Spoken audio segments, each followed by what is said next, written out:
Le projet Interreg Primé a pour objectif de construire une nouvelle approche transfrontalière de lutte contre le décrochage scolaire.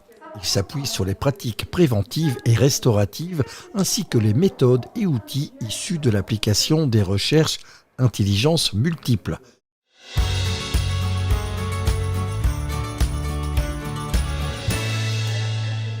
Le concept, en fait, c'est que tout le monde posséderait 8 types d'intelligence. Tout le monde a ces 8 intelligences en soi, tout le monde peut progresser dans les 8 intelligences.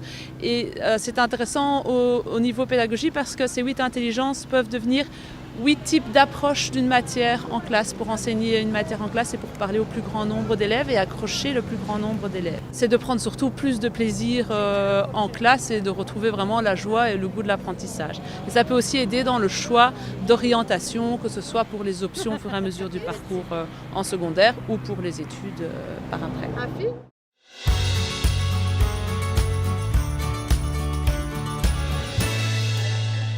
Pouvoir mettre des stratégies en place dans nos classes vis-à-vis de nos étudiants afin d'essayer de mieux les accrocher dans nos cours, que ce soit beaucoup plus dynamique et beaucoup plus spontané. Ça demande beaucoup de temps et ça demande effectivement des moyens, tant matériels qu'humains. On ne peut pas travailler seul, il faut absolument collaborer à ce niveau-là.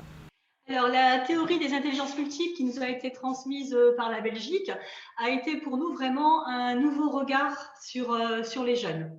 Dans nos pratiques, on avait déjà la posture d'aller vers les jeunes, de prendre les jeunes dans leur globalité et de les accompagner autrement, mais ça a vraiment enrichi nos pratiques et mis des mots sur des choses qu'on faisait un petit peu au feeling. On pensait qu'il y avait des choses différentes à voir sur le jeune et ça nous a vraiment outillés et permis de communiquer sur cette nouvelle façon de percevoir le jeune. Ça a vraiment été perçu par l'équipe comme un nouveau regard du jeune sur lui-même, du professionnel sur le jeune et même du monde de l'entreprise sur ces profils un peu atypiques. Alors, la théorie des intelligences multiples nous a vraiment permis de revisiter tous nos outils et de les compléter.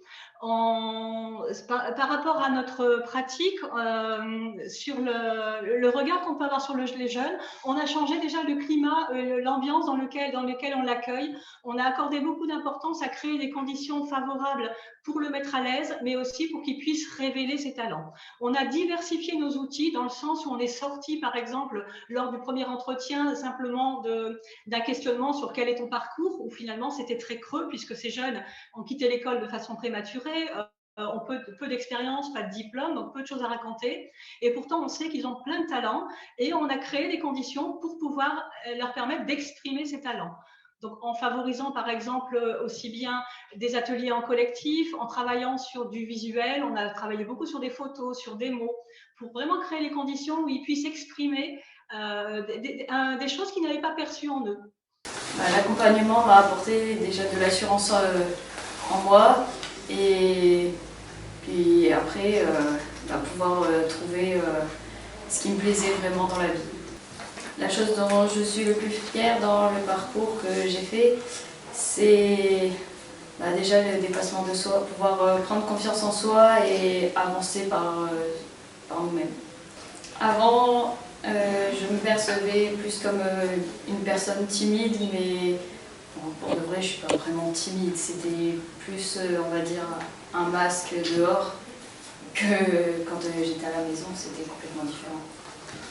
Il y a un peu des choses qui m'ont surprise dans le sens où on n'est pas toujours enfermé à l'intérieur. On peut se retrouver pas forcément au pige, mais aussi dehors, dans des musées, tout ça, enfin faire des sorties, quoi.